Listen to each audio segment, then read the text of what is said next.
Good afternoon. This is another version of Can We Talk? Another segment, I should say. The follow-up to the first one where we discussed my petition for review that has been sent in to the Minnesota Supreme Court on February 25th, 2016. This is our analysis of the Court of Appeals decision, which I feel they erred in, and so did my attorneys. And this is Doug Olson from the Brainerd Area Coalition for Peace. He's going to be my guest today, and he'll be doing the reading, and I'll be talking about things as we go along. I'm really happy to be here, Robin, and discussing the case with you. So if anyone out there is interested in looking up this case, they might be able to find it. Again, this was just recently decided, so it might not yet be online. But the case is State of Minnesota versus Robin, R-O-B-I-N, Lynn, L-Y-N-E, Hensel, H-E-N-S-E-L. State of Minnesota versus Robin Lynn Hensel. And it's a Minnesota Court of Appeals case, and they made their decision on January 25th, 2016. So very recent. Oh, and the appellate court case, thank you, Robin, for mentioning that. This might help in finding it. The appellate court case number is A15/0005. So A15/0005 from the Minnesota Court of Appeals. So it may not be up there yet, but it should be eventually. So hopefully they'll get it up soon. Now we're going to be, like Robin mentioned, discussing the case, so I'll be reading from it. And anytime, Robin, you'd like to jump in or something, we can discuss it. And we'll just go through with our analysis and where we believe the court erred in its decision. And we should mention this is the opinion of 3 female judges. The main judge was Michelle Larkin. Yes. Yep, Judge Larkin. I Does think it that say? information Oh, is there we go. right here. Yep, considered and decided by presiding Judge Larkin, Judge Work, and Judge Bjorkman. Okay. All right. So here is the Court of Appeals case. Opinion, Judge Larkin. On appeal from her conviction and disorderly conduct for disturbing a city council meeting, appellant argues that 1. Minnesota Statute Section 609.72, Subdivision 1, Paragraph 2, violates the First Amendment. 2. The district court erred by denying her requested jury instructions. And 3. The evidence is insufficient to support her conviction. We affirm. Facts. Appellant Robin Lynn Hensel is a retired resident of the city of Little Falls. Hensel regularly attends Little Falls City Council meetings. Council meetings take place at the Little Falls City Hall in a room that has a raised dais where the council sits. Members of the public sit in chairs that are set out by the Public Works Director. On some occasions, tables and chairs have been set up in the area between the dais and public seating area to accommodate work sessions before the council meeting. Typically, the extra chairs are removed before the council meeting begins. The events underlying this appeal took place at the council's meetings on June 3rd and 7th, 2013. At the June 3rd meeting, the work session tables were set up between the public seating area and, I hope I'm pronouncing it, is it dais or dais? Dais. Okay. Hensel brought signs to the meeting, which she placed besides the council dais and around her chair in the front row of the public seating area. She also wore a sign on her head. The mayor's husband was at the meeting, and he asked to sit at the work session tables. The council president allowed him and other members of the public to come forward and sit in front of Hensel at the work session tables. Then immediately, after the meeting was called to order, the mayor moved to close the meeting and reconvene at another time. And we went over some of what had happened at that meeting in our previous segment. The meeting was rescheduled for June 7th at 9:30 a.m. On June 7th, Hensel arrived at the meeting and seated herself in the front row of the public seating area. There were no tables and chairs between the dais. It's kind of a hard word to pronounce. Between the dais and the public seating area that morning. Before the meeting was called to order, Hensel twice moved her chair forward into the public area, in between the public seating area and dais, where council members were seated. Hensel asserted that she moved her seat forward because of what she believed to be unequal treatment based on events at the June 3rd City Council meeting. The first time Hensel moved her seat forward, the Public Works Director moved the chair back and told Hensel, "We set the council chambers up and the chair stayed here, please." The second time, the police chief asked Hensel to move her chair back to the public seating area. She refused, and an exchange of comments ensued among Hensel, the police chief, the city attorney, and city council members. Hensel said that she would compromise and moved her chair partway back to the public seating area. When she refused to move her chair any further, the police chief removed her from the meeting. As a result of Hensel's conduct before the June 7th meeting, the council was unable to start the meeting on time. I mean, right there. I mean, you can see where the court's going to rule against Robin. I mean, just the way they're describing the facts. I mean, they really put you in the worst light possible because of your conduct, not because the city council decided to make an issue of this. They could have simply ignored what you were doing and, like Councilman Crowder suggested, carry on the meeting, and we wouldn't be here discussing this today. But they made a big issue of it. They arrested you. Well, they made a big hoopla and created disorderly conduct. They disturbed their own meeting. They disturbed the meeting. They disturbed their own meeting. They confronted me in such a way so that they prevented their own meeting from happening. That's right. Had they? And you know, I forgot to mention something in our earlier talk. So folks, if you want to hear the whole discussion about the petition for review to the Minnesota Supreme Court, that's in the first episode, and you will be able to watch. And when is this going to be aired? What day again is it, Doug? Or Chris? Tuesday and Thursday. Tuesday and Thursday at 2 and 5:30. 2 and 5:30, 2 p.m. and 5:30. So be able to pick that up each week on channel 180. You asked about having lad there to observe and to take photos with my new camera. That's right. Originally, Teresa Skorset was dressed. She was wearing a hijab that day and a long skirt, and that was part of her free speech as well, is how she was dressed. She had intended, we had talked about moving forward together, and then she decided not to at the last minute. That's why I had to have Lad there to run the cameras and to take pictures, because I knew Teresa would be moving forward with me, and she didn't. Well, it made So- sense too to have someone there to document what the city council was doing, because otherwise, many people just wouldn't simply believe you. Right. Well, how could a city council behave so outrageously? Right. You know, and now you have the fact on camera, what exactly they did.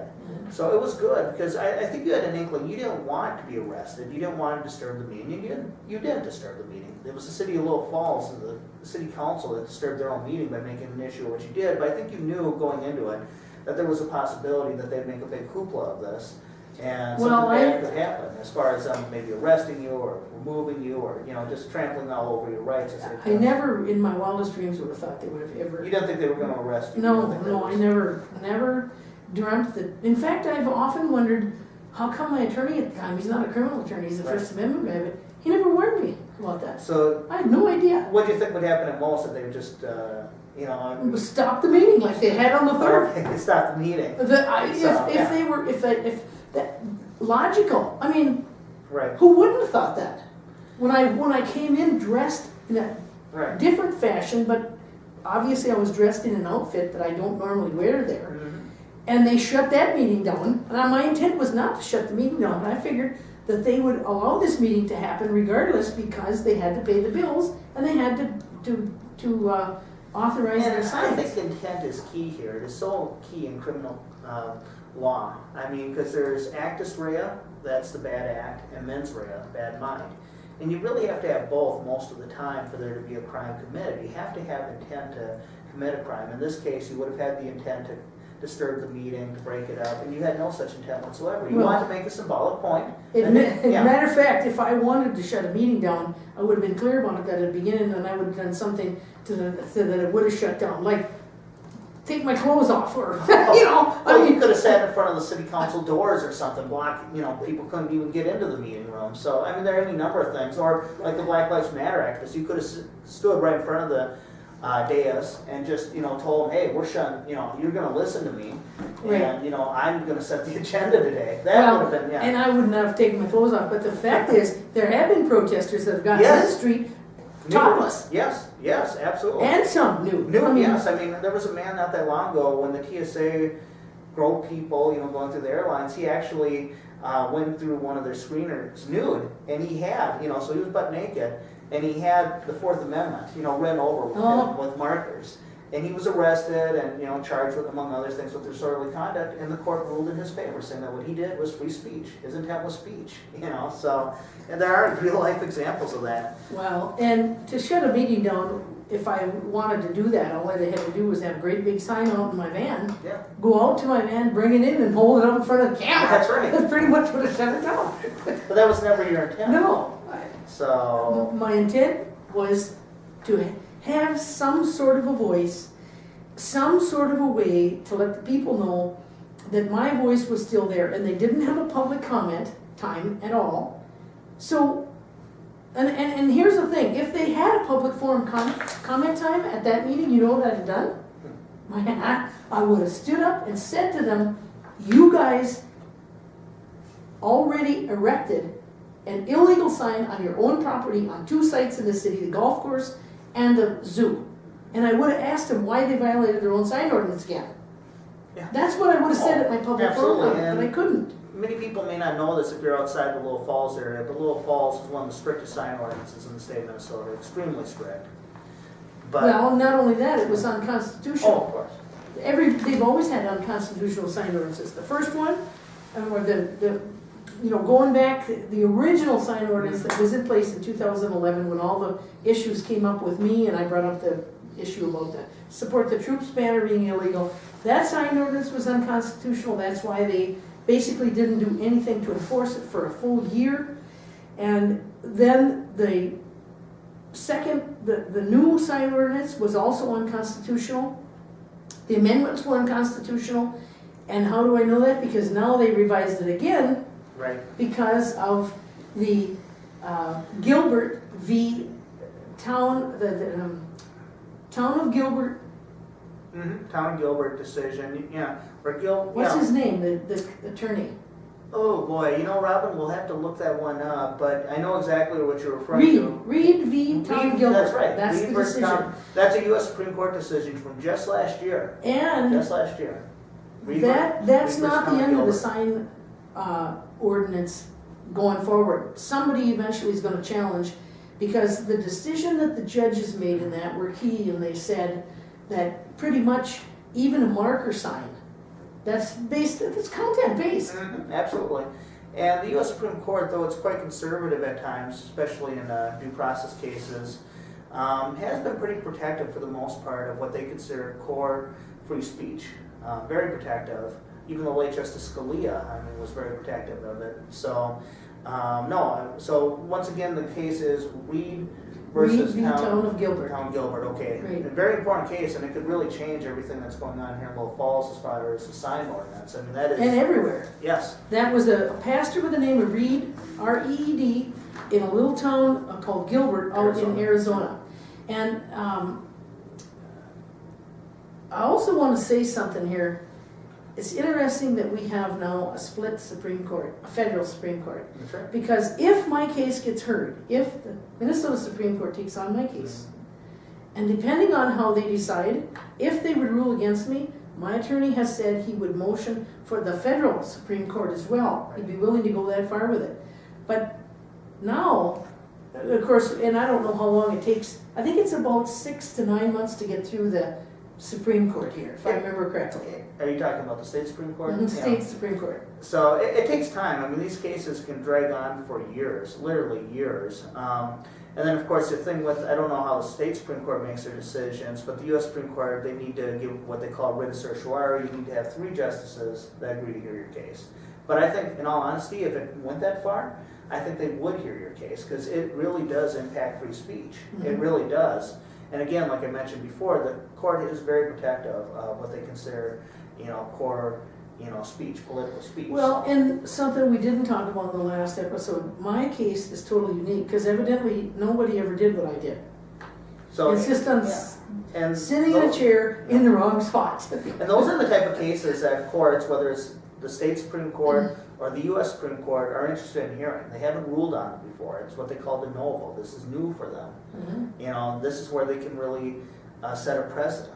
You know, so, no, I really hope the state Supreme Court hears your case. I hope they rule in your favor, but if not, or for that matter, if the city of Little Falls, which is, of course, represented by the state of Minnesota, if they want to keep fighting you, if it goes to the US Supreme Court, that will be interesting to see what happens. Well, Paul Reavers stated in the article in the Morrison County Record that the city of Little Falls now is out of it. From here on, going forward to the, he made a comment that they don't take very many cases, Right. so that he didn't think it was pretty unlikely that they would take my case. I think they will, though. I mean, it's free speech. And But that was his comment, and Right. he said that the city of Little Falls, at this stage, if it does move on to the state Supreme Court, that it will not involve the city anymore. okay, so it'd be what, the state of Minnesota then, or, because it has to. I don't know if it's legal Minnesota cities or how. I think it would be the state of I have no Minnesota, idea. because this is a criminal case. The League of Minnesota Cities, isn't, a public interest group, that, advocates certain things. They want model laws, which I quite frankly find. Does it say on the front of the thing? Yes, for it the would be petition state of for review? Minnesota. Yep, state of Minnesota. So it'd be state of Minnesota. That's who you'd be, it's always been state of Minnesota, Okay, So, but yeah, you're saying that the city of Little Falls would really not have an active role in this? Right. Okay. right. So just to clarify, all right, now, if we could, go back here to our appellate court decision. All right, respondent state of Minnesota charged Hensel with disorderly conduct for disturbing a public meeting. Hensel pleaded not guilty and moved to dismiss the charge for lack of probable cause and on First Amendment grounds. The district court denied the motion. The district court reasoned that the statute was overbroad and that it reached speech and expressive conduct protected by the First Amendment, but that it could be narrowly construed to reach only conduct. The case was tried to a jury. Hensel requested a jury instruction regarding expressive conduct to advise the jury that if it found that Hensel's conduct consisted only of expressive conduct, it must find that the expressive conduct constituted fighting words to find her guilty. She also requested a jury instruction regarding the First Amendment that would have precluded the jury from finding her guilty if her disturbing conduct was inseparable from protected expression. The district court denied the request, reasoning that the First Amendment issues were legal issues for the court to decide. So right there, it almost guaranteed your conviction. With the way the Minnesota statute is set up and how broad it is, it's pretty easy to get a disorderly conduct conviction if that's what people want to do. Had the court granted your jury instructions, then I think the jury would have acquitted you. I don't see how they could have. There's a state Supreme Court case here involving, I think his real name is George Watuki. His nickname is Butch Watuki, and I want to say it's a 1970 Minnesota Supreme Court decision on disorderly conduct. And what happened in that case, he was at the West Side Bar. There was a female bartender, and he brought in a stray cat. And I didn't know him at all. I think he maybe went to prison for something, I don't know, but not that charge. But he brought this stray cat in, and he ordered the bartender, he asked her to give the cat a shot of whipping cream, a shot of cream. And then he ordered something for himself too, and he also asked her to give him, to give the cat an order of jerky, beef jerky. And he put the cat on the bar. And so she proceeded to do that. And then some time passed, and you can look this case up for yourself, so don't quote me word for word. I'm just giving you a short analysis here.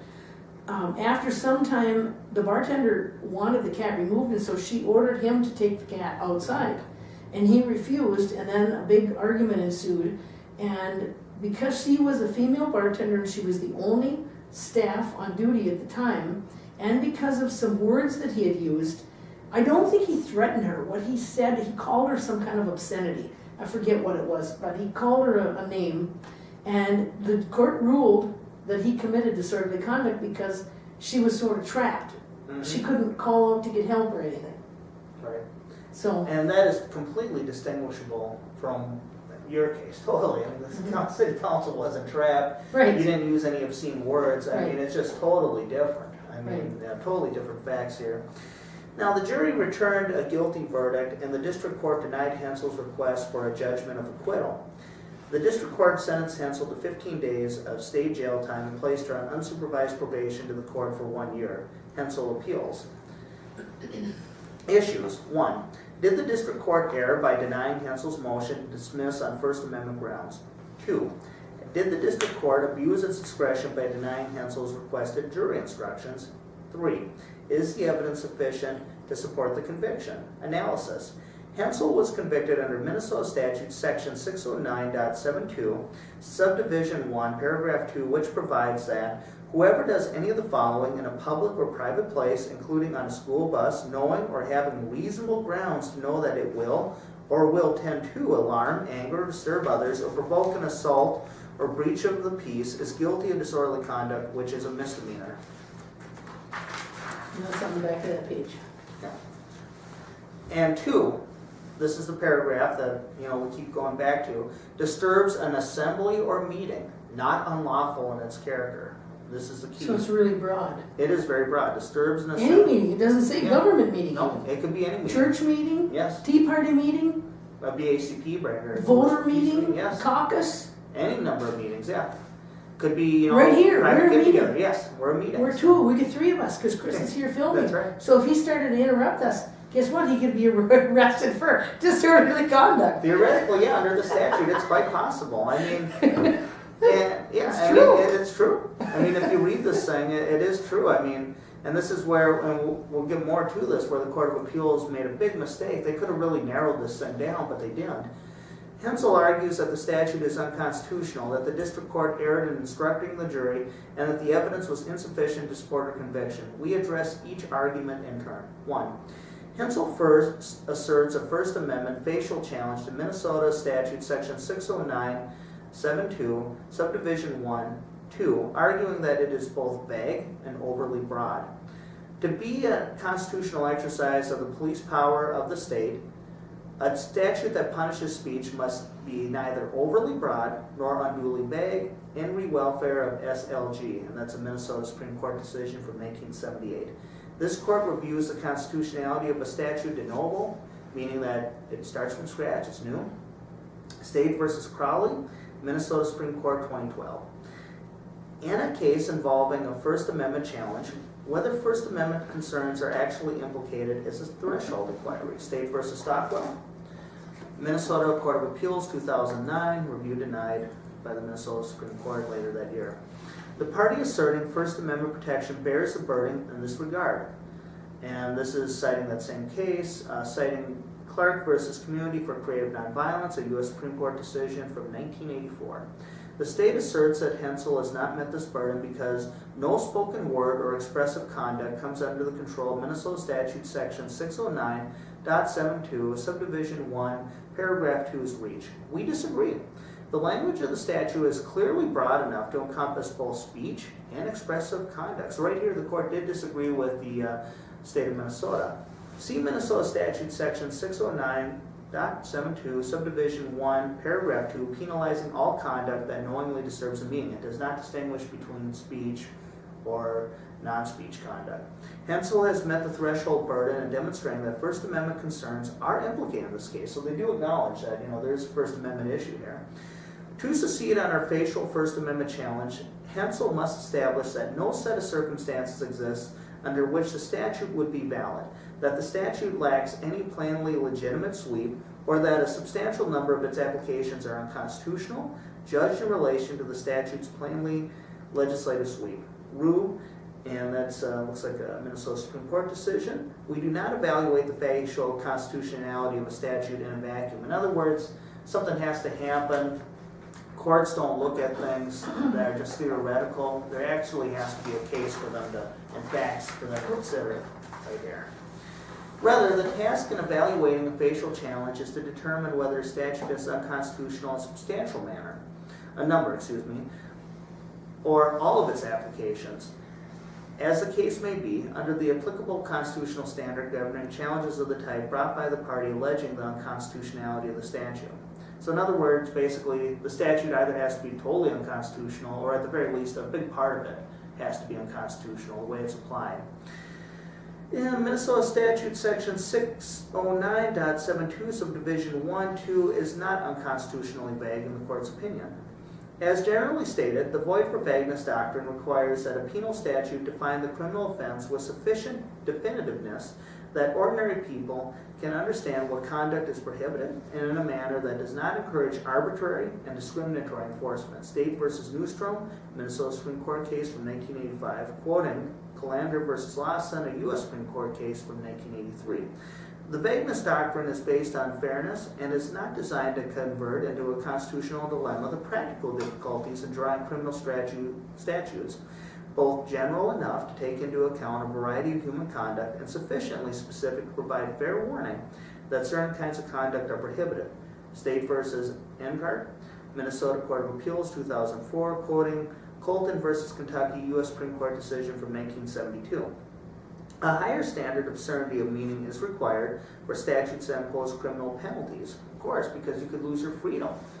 So they better be well defined. Newstrom, it's a state Supreme Court decision. But even a criminal statute need not be drafted with absolute certainty or mathematical precision. Dunham, as state Supreme Court decision, stating the principle in a case involving a quasi-criminal statute and noting that for purposes of a vagueness analysis, a quasi-criminal statute is tantamount to a criminal one.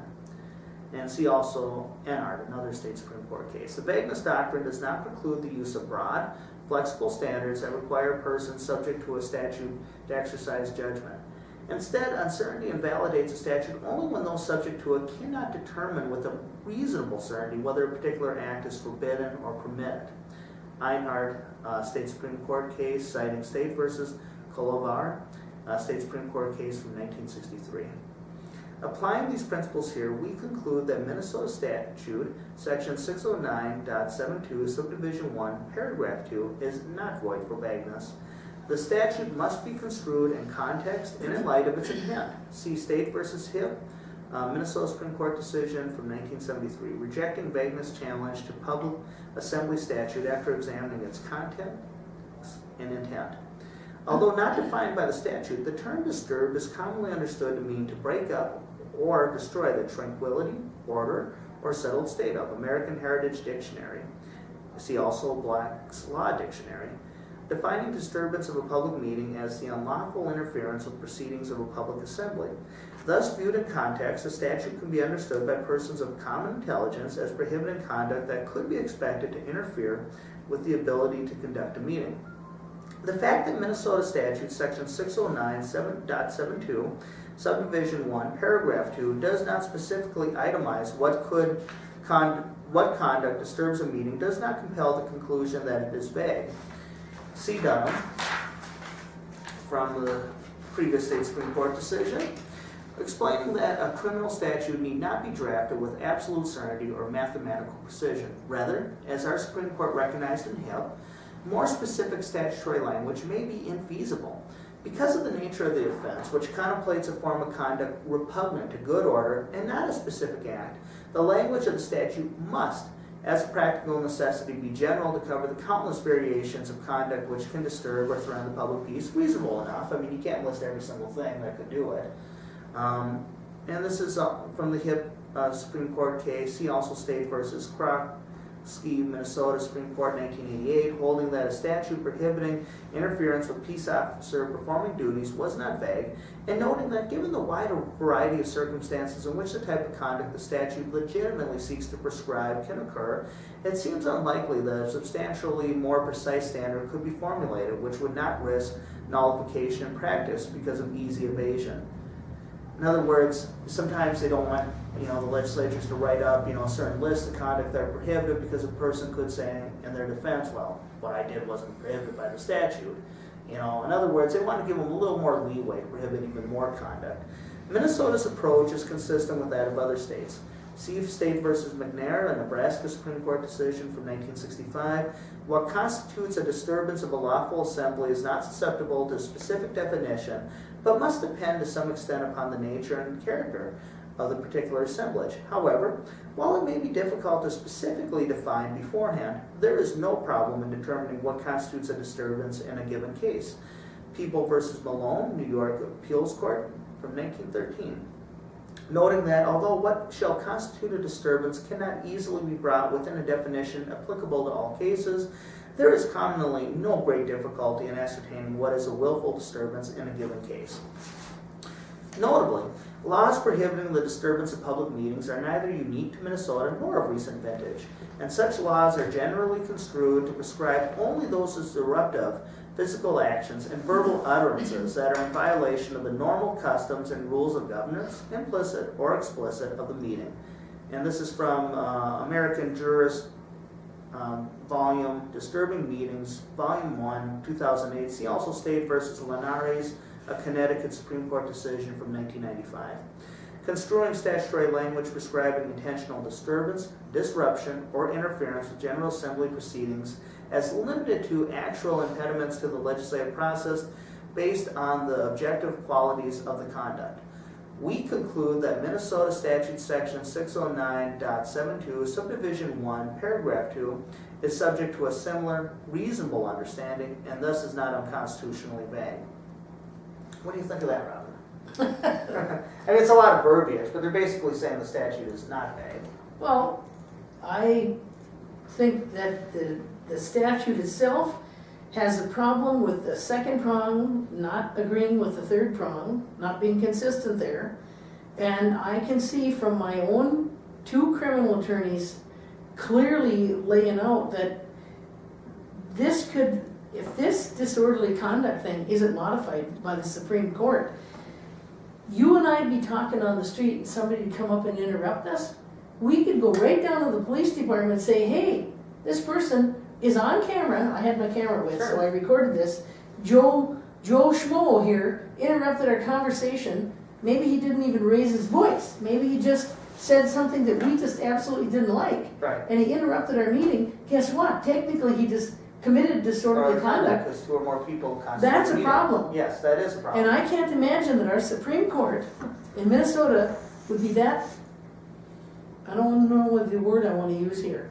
You'd like to think that they would be able to use some common sense and say that that is not disorderly conduct. Well, if our, and I have to be careful what I say, I'm going to rely on the intelligence level of our Supreme Court to figure out that we got a problem here in Minnesota. This doesn't just involve my case, although my case is what's bringing this to the forefront. But they have a big problem with the disorderly conduct. And I hope your Church, attorney, and I'm sure he will, he's a very talented attorney, Mr. Rich. Pronounced Rich. Yeah. I'm hoping that he mentions some of this, in his arguments before the court, and he should also, if he is not already planning to do so, use the examples that you mentioned earlier about Black Lives Matter activists disrupting meetings in the Twin Cities and not being arrested, doing conduct that was really disruptive, shutting the meetings down. They made it quite clear that that was their intent, to shut the meetings down, whereas you had no intent to shut the meetings down. That was never your intent. You just wanted to make a symbolic statement. The city council could have still carried on their meeting, and yet they arrested you. I had no voice. There was no public forum comment at that meeting.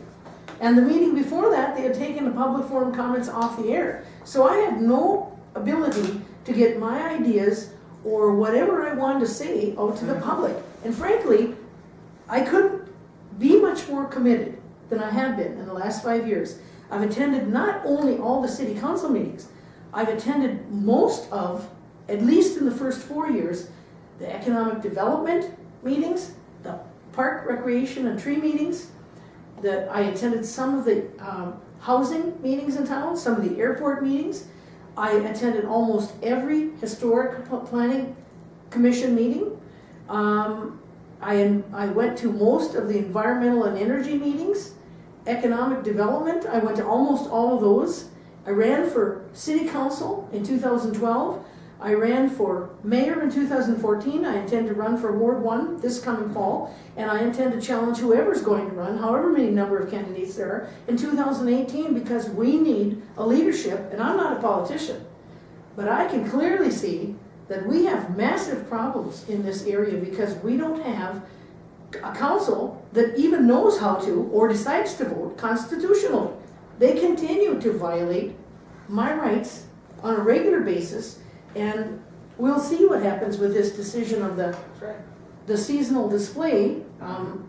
I think that was an unconstitutional decision. Gibbon Reed versus City of Gilbert. Right. We'll see what happens with the decision that they made to deny me to have a permanent display in a city park, since they have allowed the veterans groups, the VFW here in town, and the American Legion, and the city of Little Falls all has money, all decided together, although the council's the one that passed that said they could have it, and yes, there's a Minnesota statute that says they can have the veterans parks, but you have to remember something, folks.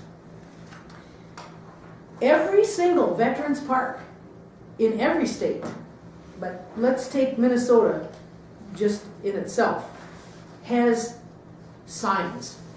Words, letters, there's signs. All the inscriptions on the monument markers, there's lettering on the flags, there's lettering on each little inscription over here at the one by the post office, our local veterans park.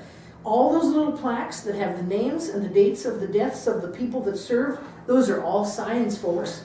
So I can't imagine that the Reed v. Town of Gilbert doesn't apply with I think it does. It the two definitely does, cases because that were decided does. here by and if it's decided by somebody that has a lot more knowledge than our city council does, that they violated, that they shouldn't have voted against denying me and everybody else to have a seasonal display after December 30th of this year, and that they had no right to deny my request for a permanent display, guess what? That would mean that every single council member voted unconstitutionally again, and that matters, folks. it absolutely does matter. And you're absolutely right, too, getting back to the Veterans Park issue, sometimes there can be a bit of a, maybe not explicit, but an implicit message, is that, some of these parks, I mean, we want to respect our veterans, we want to honor them, but sometimes some of them, however unintentionally, may also be honoring the wars, through their messages, and you don't... Well, of course it is, because the inscription on the plaque over here, on the big marker off to the right-hand side, there's a center one, there's a left-hand sided one, and there's one on the right, and it says Operation Iraqi Freedom. Right, which is the official name, but... And we were misled and lied into that war. Absolutely we were. That was a criminal war, pure and simple. Criminal, under Kellogg-Briand, which bans all aggressive warfare. There are no exceptions in Kellogg-Briand. The only just war is a war of pure self-defense when another nation is under attack by another nation. That's it. There are no exceptions. And now, so we know that that plaque is honoring a war that was illicit. Illegal, flat out. First of all, we had no business invading a sovereign nation. Even if they had Absolutely. had reason to do it. Right. And how hypocritical the United States, let's say for the sake of argument, and he did not, but Saddam Hussein had weapons of mass destruction in Iraq. My thing is, how hypocritical the United States to attack Iraq when the United States has weapons of mass destruction, thousands of nuclear warheads, as well as chemical and biological weapons, or the ability to produce them pretty easily. And, just totally hypocritical. The fact of the matter is, Iraq never attacked the United States. The United States was the aggressor in that war. Well, and Congress never authorized that war No, it was until never. after the fact. Right. There was no declaration of war. In fact, there has not been an official declaration of war from the U.S. Congress since June 5th, 1942. And that violates our Constitution because we have aggressed on nations in that time. That's right. So, yeah, it is outrageous. And so I think, really, there should be an opportunity for anti-war activists, including anti-war veterans, such as our friends in the Veterans for Peace, if they wanted to put up a plaque or a marker at Veterans Park, saying that these wars were wrong, and that we don't want more young men and women being killed, and that, yes, we want to remember young people who died, because it's usually young people who die in these wars, and we want to know why they died. What was the reason behind this? Instead of just being told, well, they died defending their country. Well, actually, no. Well, and isn't it just as important to commemorate in some park, somewhere, the peacemakers? Yes, I and the agree. people who worked. Carnegie, for instance, gave all this money to our library, and libraries all over the world, and the Carnegie Endowment Fund and all that, that's peace education. Yes. Where is the commemoration in town for that? Absolutely. I asked Or Charles Lindbergh. Right. He's a controversial case, we know that, but he too, advocated for peace. I think he had some views on Nazi Germany that were being very generous, highly questionable, but still, he was at one point in his life, his father especially. His father was, opposed for World War His I. father was really a good peace activist, opposed to World War I, Charles Lindbergh Sr. And free speech is all about a balance, allowing everyone to have their voice. Even if it's a controversial issue, That's right. even if it's something that people just absolutely abhor. You know who I think would be fitting to honor in a Veterans Park would be General Smedley Butler. Yes. Who wrote War is a Racket. Yes. You know, 2-time Medal of Honor winner. Fought in every major war the United States had between the Spanish-American War and World War I. Fought in the Philippine Rebellion, fought in Central America, China, and he came to the conclusion that war is a racket. And he wrote a great book in 1935, which all these years later, you're talking over 80 years later, is still very applicable. He could have wrote it today. Right? You know, I would love to see a monument, you know, honoring him and, you know, his contribution to the peace cause. I really would, so. So my request to have a seasonal display, an additional one, because I only got 1 year, but the Lindbergh Lions got 2 years worth, so that's unfair right there. They got twice the speech that I did. Yeah. And they've also now denied everybody's Right. free speech So they're in a seasonal yeah, display. they're trampling on everyone just. Everybody, not just mine. And they denied a permanent display. What right do they have to say that we should honor and venerate soldiers some more and the wars and the atrocities that go with it, but we can't honor peace? That's right. That's not acceptable, folks. That's atrocious in America. Yeah, on city-owned property. This is On the key, city-owned city-owned property. I mean, if the, say, American Legion, Veterans of Foreign Wars, if they own that park, they Right. maintained it, they Right. paid for it, it was Right. theirs. They would have every right Yeah, to. but they don't. They don't. If it's city property, that is key. I don't think that there's any city in Minnesota that I've discovered yet that the Veterans Memorial is not on city-owned property. It is in Long Prairie, it is in Randall, it is in Pierce, it's all over the We place. have one in Brainerd too, And, so. and that's a mistake. They should have it on their own personal property. Well, they can have it on city property. You know, I have no objection to doing that. But they cannot, you know, again, citing Reed Well- versus Gilbert, say that, oh, we can have, you know, the VFW and American Legion, which tend to be very pro-war organizations, they can put up their monuments, but Veterans for Peace, another veterans Right. group, Right. they can't put up their anti-war monuments. Right. You know, that's discriminatory. Right. That is discriminatory. Yeah. So, and that is a key point right there. I think we're down to All right. less than a half hour. Yeah, let's continue with this decision here. Okay, this is the second part of the court's analysis. Minnesota statute section 609.72 subdivision 1 paragraph 2 is not unconstitutionally overbroad. As we noted above, determining facial validity requires this court to evaluate whether, assuming the application of appropriate constitutional scrutiny, a substantial number of hypothetical applications of the statute would violate the First Amendment. Rue, Minnesota Supreme Court case. There are undoubtedly applications of Minnesota statute section 609.72 subdivision 1 paragraph 2 that will implicate both core speech and expressive conduct. Core speech being, you know, the expression of ideas. The statute prescribes disturbance of meetings, which certainly could take the form of speaking out of turn, heckling, shouting, chanting, and other forms of oral protest. Disturbances could also take the form of expressive conduct, like Hensel's refusal to move her chair in this case. The fact that speech and expressive conduct are implicated, however, does not end the inquiry. It merely prompts the next question, which is whether restrictions on these forms of expression can withstand the applicable constitutional scrutiny, again citing Rule. In this case, we conclude that it is appropriate to apply the test for time, place, or manner restrictions articulated by the United States Supreme Court in Clark, a very famous case from 1969. The court has made clear that the First Amendment does not guarantee the right to communicate one's views at all times and places or in any manner that may be desired. Heffron versus International Society for Krishna Consciousness, Incorporated, U.S. Supreme Court case from 1981. Time, place, or manner restrictions are valid provided that they are justified without reference to the content of the regulated speech, that they are narrowly tailored to serve a significant governmental interest, and that they leave open ample alternative channels for communication of the information. And again, they're saying the Clark case from the U.S. Supreme Court. Hensel does not dispute that Minnesota statute section 609.72 subdivision 1 paragraph 2 is content neutral. Accordingly, we turn to evaluating whether the statute is narrowly tailored to serve a significant government interest and whether it leaves open ample alternative channels for communication of information. We have no trouble identifying the governmental interest protected by Minnesota statute section 609.72 subdivision 1 paragraph 2. The statute protects the ability of governmental officials to do the work of governing. C. Linares, and that was a Connecticut Supreme Court decision, recognizing government interest in prohibiting interference with state general assembly. Smith Corona versus United States, and D.C.'s court decision from 1998, recognizing government interest in not allowing persons to delay, impede, or otherwise disrupt this orderly process of the legislature, which represents all Americans, and they're referring to Congress there.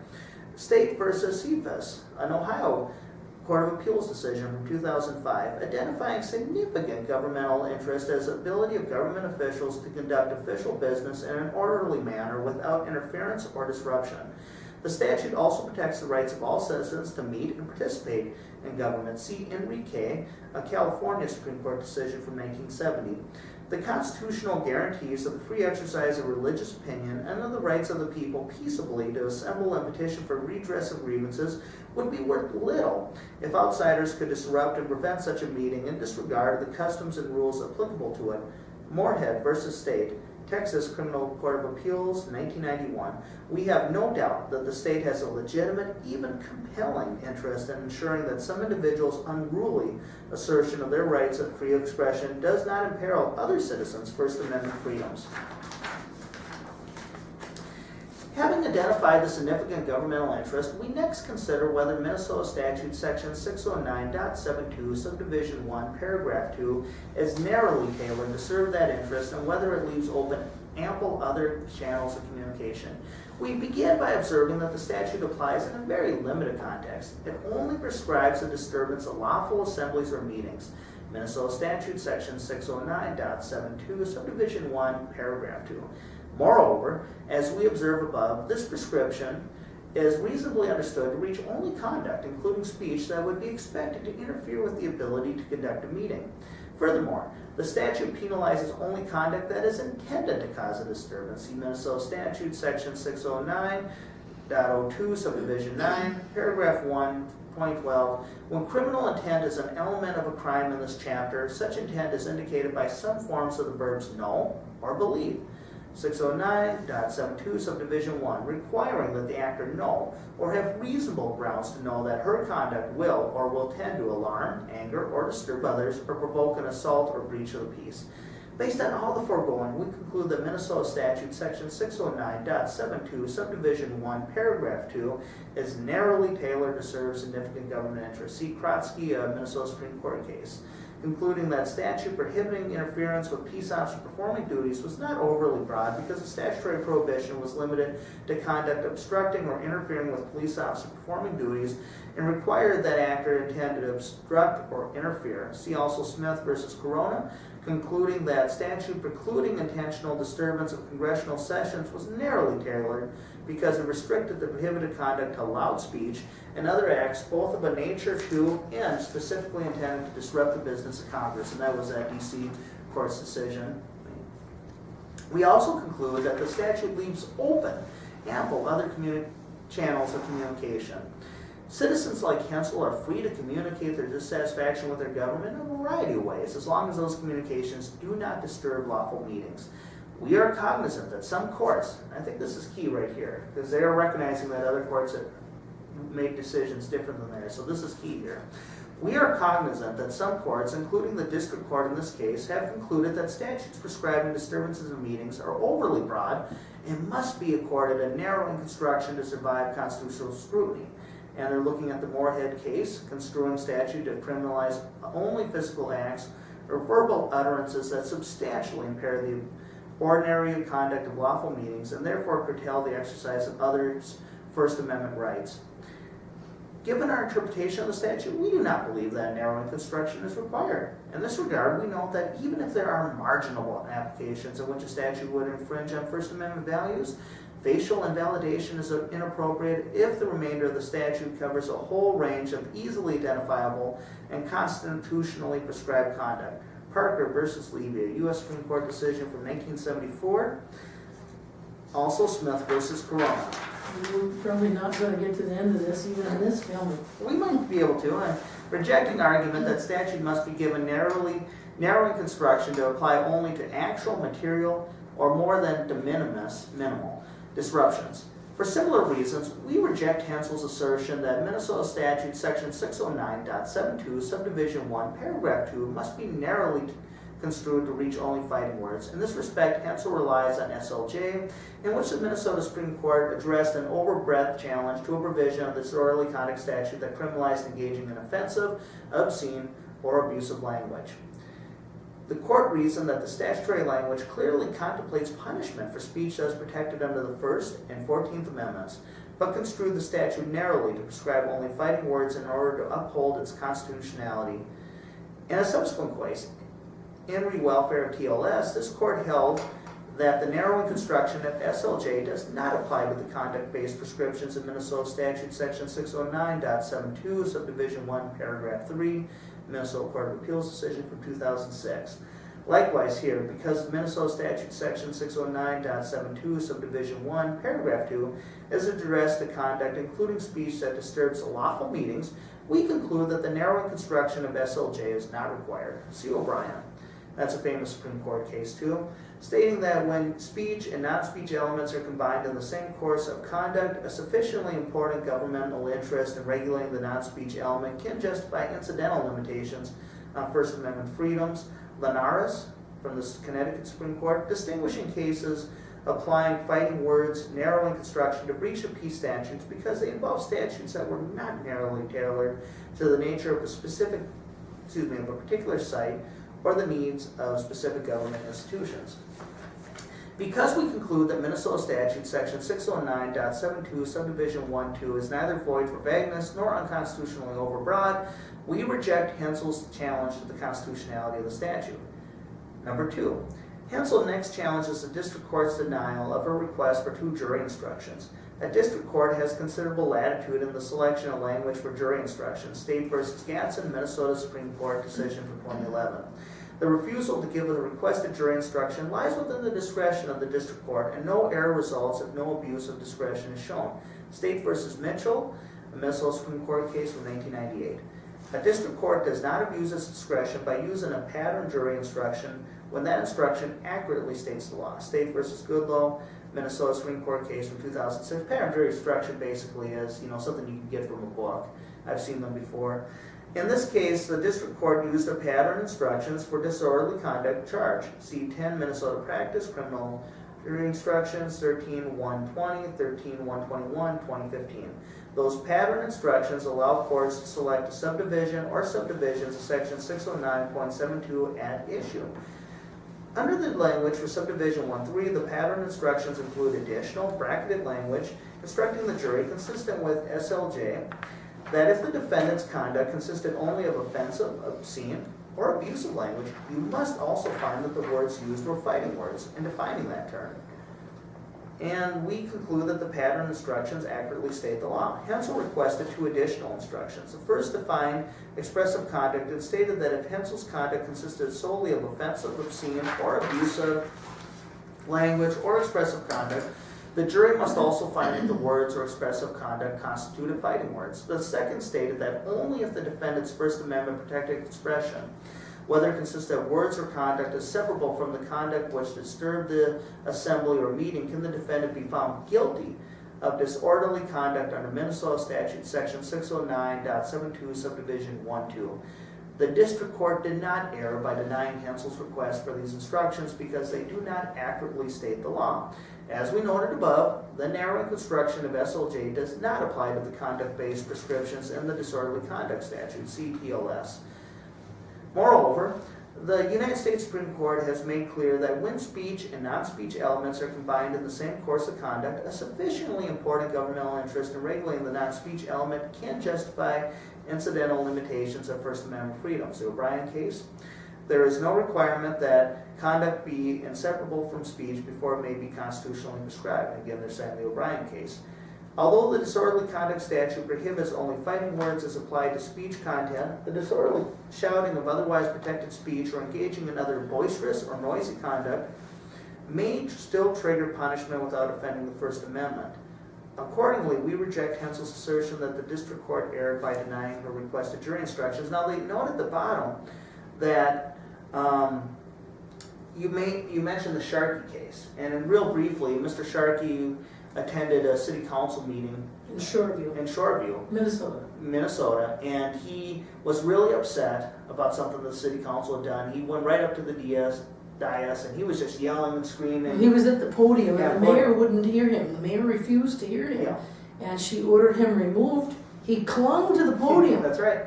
They had to pry his fingers loose That's from right. the podium to remove him. And the trial court, the jury there convicted him of disorderly conduct. He was charged with that. But this court overturned that Overturned. conviction. But this court totally ignores the Sharkey case, and I was surprised. Now, the court is right. Legally speaking, since the Sharkey case was never published, it's not what they call binding precedent. Binding precedent meaning a decision, a prior court decision that they have to follow. Because it's unpublished, it's only persuasive precedent, meaning they can or cannot follow it. But I still think it's very persuasive. I mean, again, what Mr. Sharkey did was way more confrontational, way more disruptive than what you did. And had the court looked at that... Well, he hollered at them. Yeah. He said, "You're gonna have to remove me. Yeah. He'll have to have the police escort me out. I'm not leaving." Yeah, so Or had something they, like that. had they looked at that, I think they would have ruled in your favor. I really do. But they totally ignored the Sharkey case. And I think that was a big mistake on their part. Even if it is only persuasive precedent, still persuasive precedent plays a role. And now we get to number 3. Lastly, Hensel argues that the evidence was insufficient to support her conviction. And considering a claim of insufficient evidence, this court's review is limited to a careful analysis of the record to determine whether the evidence, when viewed in the light most favorable to the conviction, was sufficient to allow the jurors to reach the verdict that they did. State v. Webb, Minnesota Supreme Court case from 1989. We will not disturb the verdict if the jury, acting with due regard for the presumption of innocence and the requirement of proof beyond a reasonable doubt, could reasonably conclude the defendant was guilty of the charged offense. Bernhardt v. State, Minnesota Supreme Court, 2004. To find Hensel guilty of disorderly conduct for disturbing a meeting, the jury was required to find that 1, she disturbed a meeting that was not unlawful in its character, and 2, she knew or had reasonable grounds to know that her conduct would or would tend to alarm, anger, or disturb others or provoke an assault or breach of the peace, citing Minnesota statute, section 609.72, subdivision 1, paragraph 2. The intent element of a crime, because it involves a state of mind, is generally proved circumstantially. State v. Davis, Minnesota Court of Appeals case from 2003. When a conviction is based on circumstantial evidence, we use a 2-step process to assess the sufficiency of the evidence to sustain the conviction. State v. Silvernail, Minnesota Supreme Court case from 2013. First, we identify the circumstances proved that is the evidence supporting the jury's guilty verdict. Second, we determine whether the circumstances proved are consistent with guilt and inconsistent with any rational hypothesis except that of guilt, given no deference to the jury's choice among reasonable inferences. And they cite this Silvernail case that they referred to previously. To successfully challenge a conviction based upon circumstantial evidence, a defendant must point to evidence in the record that is consistent with a rational theory other than guilt. State v. Taylor, Minnesota Supreme Court, 2002.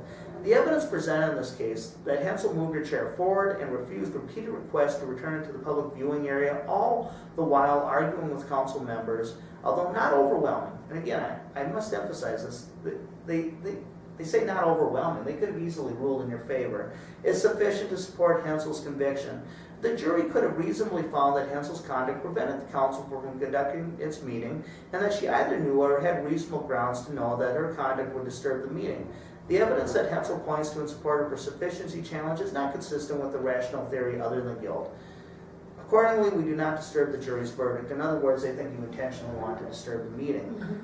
And here's their decision. Because Minnesota Statute Section 609.72, Subdivision 1-2, Paragraph 2 is not unconstitutionally vague or overbroad, the district court did not err by denying Hensel's requested jury instructions, and the evidence supports Hensel's conviction. We affirm. Now, they were mentioning earlier in one of their analysis, there are other state Supreme Courts that have narrowed their disorderly conduct statutes quite a bit to protect more free speech. And basically they just say, you know what, we're not going to follow those. And I'm just trying to find where that particular section is, but I remember reading that, and it's like, wow. So they know that there are other cases out there, Well, from other courts. If you listen to the first segment of our interview together where we talk about my petition to the Supreme Court. My criminal attorney states clearly that the second prong of the disorderly conduct doesn't match up. It's inconsistent with the third prong. That's one big problem, but also, not only is it not very tailored, it isn't tailored at all. No. Something to that And effect. indeed, this court even cites, in their own opinion, other cases from other courts, Linares from Connecticut, State versus Fielding from Georgia, State versus Markowitz from Texas, all of which, in those cases, those courts narrowed their disorderly conduct statute. You know, they said that these statutes are too broadly interpreted, we want to be sure that people know what conduct is allowed and what's not allowed, and yet this court decided, you know, we don't necessarily need to do that here. And so in those decisions, Doug, do you know if they listed the conduct that might be, how did they narrow it? What did they do? Did they? Well, I don't know if they listed the conduct, but They narrowed the speech content, or what? well, what they did basically was they wanted to give people more protection to, you know, speak out at their city council meetings or other government meetings, and to limit what, you know, could be defined as disruptive. Meaning, basically, you had to use fighting words. You had to intend to disrupt the meeting. It couldn't be just because, you know, you. Oh, so Yes. they probably took away the part that says just disturbing the meeting was, what, you know. Right. They wanted to. It had to be more. Yeah, you had to Because use disturbing a fighting meeting, words. yeah. Could be holding up a sign, it could be turning your back on a speaker, it could be, you know, kissing them a little bit, you know, holding up a big banner. I mean, that could all be considered disturbing a meeting, and these courts want to protect that freedom of speech. And the Minnesota Court of Appeals knows about these decisions, but, you know, and this is a prerogative, you know, state courts don't always agree with each other. They decided that, no, we're not gonna do this. We'll let the statute continue as it is. You know, which, as we've said, is just way too broad. Some little bit of irony here is that Michelle Larkin was the presiding judge on the Shoreview Sharkey The case. Sharkey case, yes. I was surprised, quite frankly, when this decision came out, Robin. I thought they would rule in your favor. I thought they would compare your conduct to Mr. Sharkey's and just say that there's no way that if they could overturn Mr. Sharkey's conviction, which they did, you know, that they could uphold your conviction. I was shocked. Well, and at the appeal, I listened closely, and I believe it was Judge Workin that I think a number of times stated, couldn't the city, she was arguing with Medillo, who was Paul Reavers for the League of Minnesota Cities helper. She was arguing with him and saying, shouldn't have, and I believe she stated first, couldn't the city of Little Falls have had a seating policy? Mm-hmm. If they, and you know, she was arguing that back and forth. So I was hopeful too that they would overturn the decision, but onward we go to the Supreme Court, and it will, I don't know what the next step is after presenting this. I don't know if we get a chance to go and talk to the Supreme Court before they make a decision, or if they just can reject or say yes to this. I haven't talked to my attorney about it, so I don't know. That's something you will want to discuss with him, you know, because I'm not really familiar with their procedures either and what they do. But I really am hoping that they take this case because, you know, it really does implicate First Amendment freedoms. This doesn't just apply to you, this applies to anyone who may go into a city council meeting. I mean, for example, Pat Scott, who's a member of the Brainerd Area Coalition for Peace and active with the Unitarians in Brainerd and Pine River, she's wanted to go to the city council and talk about, you know, changing the name of Columbus Day to Indigenous Peoples Day. Now, let's say she felt she wasn't getting anywhere with the city council, and really they tried a few years ago and the city council didn't approve their decision. What if she brought a sign to that meeting saying change the name? You know, what if there were some city council members that sign was disruptive? That's But disturbing the meeting. Yeah, that's disturbing the meeting. They told Pat to take the sign down. She refuses. We're just doing a hypothetical here. And she could be arrested.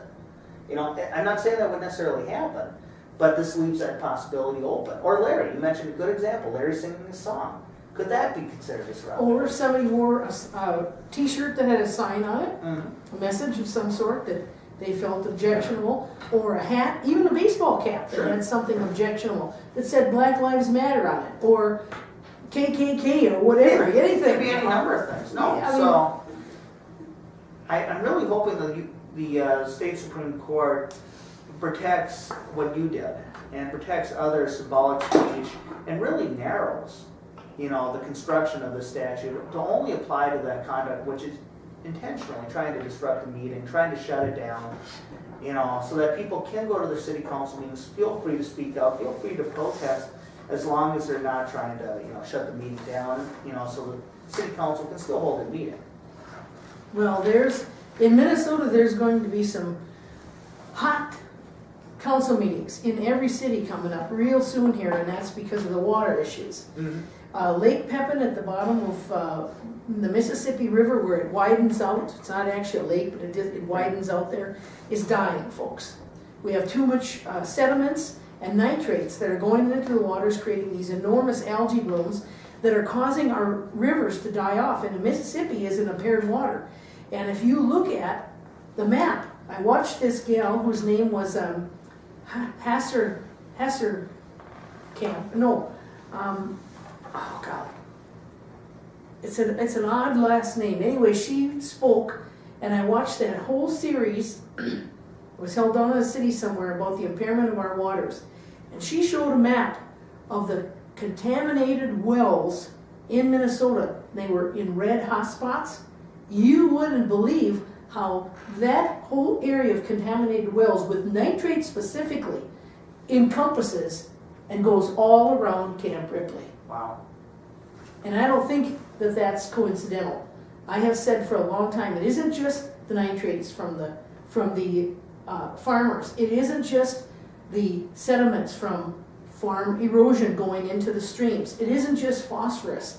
In every bomb, in every missile, even these explosives that are fake, like fireworks kind of thing, to give the image to the troops to train them, all of that stuff has enormous toxins in. And where does that go? In the air, in the ground, and in the soil.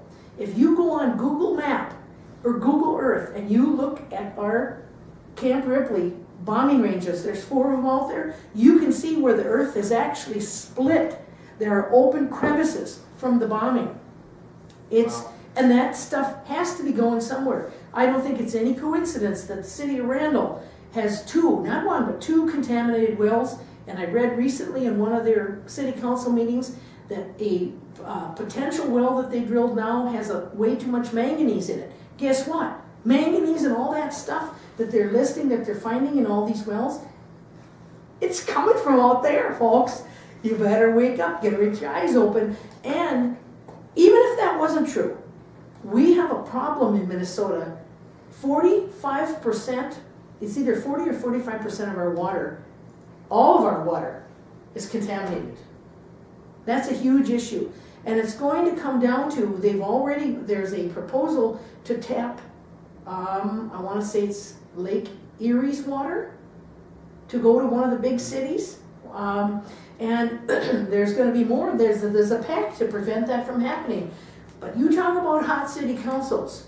When and if the residents' water price, the amount that they have to pay to get their water from the groundwater, doubles or triples or increases substantially, we're going to have, that whole council is going to be full. In fact, they're going to have to seat them in that area where I was seated because there won't be room.